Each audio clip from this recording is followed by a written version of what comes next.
Well, it's a grey, foggy day in Texas today, and I'm here on, I think, I don't know if it's South Denton Street or North Denton Street, something like that anyway, in Weatherford. I've walked up here and around and been up different places. Anyway, I'm here and I'm still thinking about will, determinism, time, metaphor, image schemas, walking, that thing, raft of things. I'll see if I can spin out. What I'm particularly interested today is what I think is a kind of a paradox in how we understand will. And I think, if I'm right in saying, that the paradox comes from the fact that we apply slightly different metaphors to our understanding. Let me explain the paradox first, then I'll talk about the metaphor and I'll explain how the two things relate. The paradox is this, it's not really a paradox, just two different ways to look at it, but it's this. Firstly, we assume that will, free will, is the actions of an intentional agent acting without duress or external or internal pressure. So that, for example, if we find out that there is external pressure or duress, or internal pressure or duress, we say that their free will, their ability to make free choices, has been compromised. Classic examples, like the one that you ContraPoints, Nick, mentioned, and that features in Pat Churchland's stuff, is a person who starts taking a sexual interest in children. Of course, you condemn them because they appear to be making free choices which are immoral, and so they're censured because of that. And then you subsequently find out they've got a brain tumour which is affecting their behaviour, and when they have this brain tumour treated, their sexual interest in children disappears. So at that point it's very clear that they were not operating as intentional free agents, they were the subject of duress or pressure, and their free will is compromised as a result. And even without kind of physiological, pathological causes, we still sometimes say that, if someone's in the throes of a particular passion, if they're completely consumed by jealousy or completely consumed by fear, something like that, then and they act on that, then we might see that as mitigating circumstances and not morally censure them to anything like the same extent than if they hadn't been consumed by a passion. We have this idea of crimes of passion, don't we? The wife who's been knocked about for years and years and years eventually just flips, understandably, and stabs her husband while he sleeps. We kind of understand where she's coming from because we understand what it's like to be in the throes of passion, to see the red mist, and to know that our ability to make free choices, again, is compromised. So taken to its logical conclusion, what that seems to suggest about free will is that it's only truly free, we are truly only intentional agents when we're operating in a completely rational, premeditated way, which is why premeditated murder is seen as much more serious crime than, as I say, a crime of passion, a murder carried out in the throes of passion. So free will in that understanding is based in choices that are made in a calm, cool, collected, rational mind.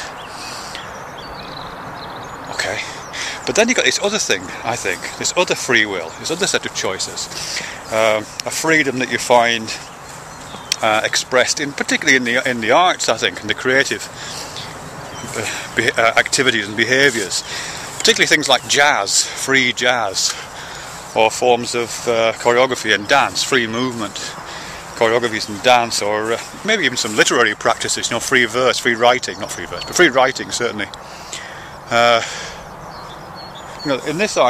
Within those practices, I think, like improvised comedy, because improvisation is all about kind of freedom, isn't it? But in all those practices, the last thing you would want in the room with you when you're carrying out those free activities is cool, calm, collected, rational activities, rational practices. You wouldn't want to premeditate, you wouldn't want to deliberate, because if you do that, it stops the flow, it puts up a block, If you're engaged in a kind of free movement practice, a dance practice, that freedom is the freedom from restraint, from the restraint of a discipline, from the restraint of a set movement vocabulary, from the restraint of a choreographic score that you have to learn beforehand. You know, it's freedom from all those kinds of things. So it seems to me that there's two quite opposite understandings of what freedom means in the context of free will.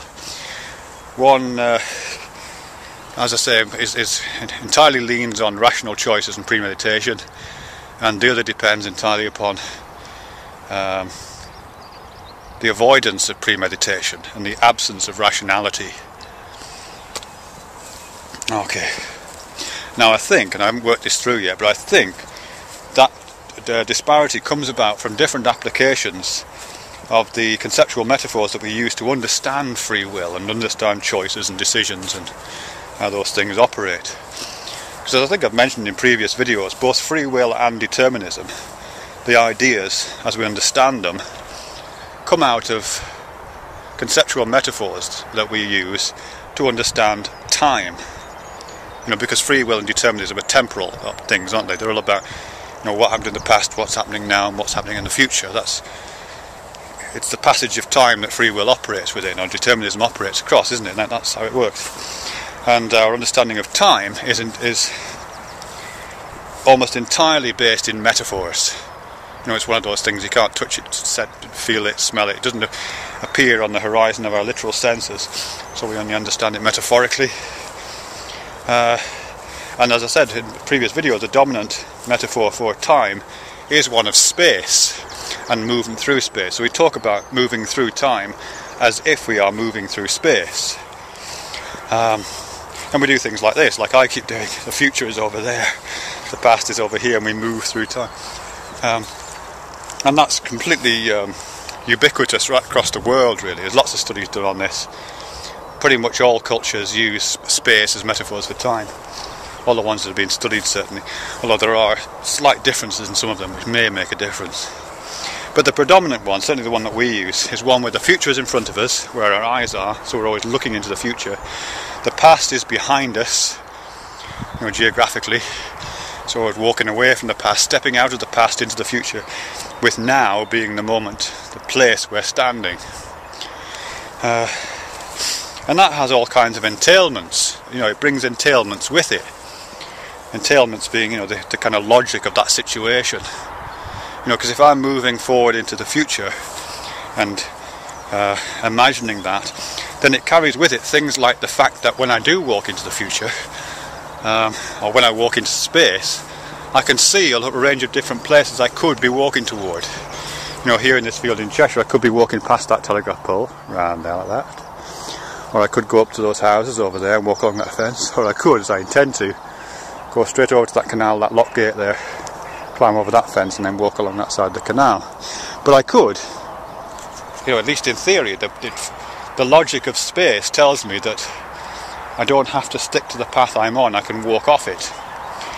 The logic of the past, where I've walked, doesn't hold the same. You know, behind me I know I've only walked one path. So even though I look back and I think I can feel that I could have walked different paths, I know that I didn't. But that's not the logic of the space in front of me. And similarly, if time is picking up those metaphors of space, it's doing the same thing. I've only lived one life up to this point, but borrowing from the logic of space, I seem to be able to have a choice of living lots of potential lives in front of me. But that's just derived from the metaphor and derived from the logic of what space is. It doesn't really belong to time. So where am I going with this? Oh yeah, I suppose this is just to do with the just to try and feed that other thing, that strange disparity between whether freedom is rational or whether it's irrational. That's kind of part of that, I think. Because on the one hand, we like the freedom of, you know, when I look out, I can stand here and I can think about what I want, where I want to go. This is what it feels like. It feels like I can be rational.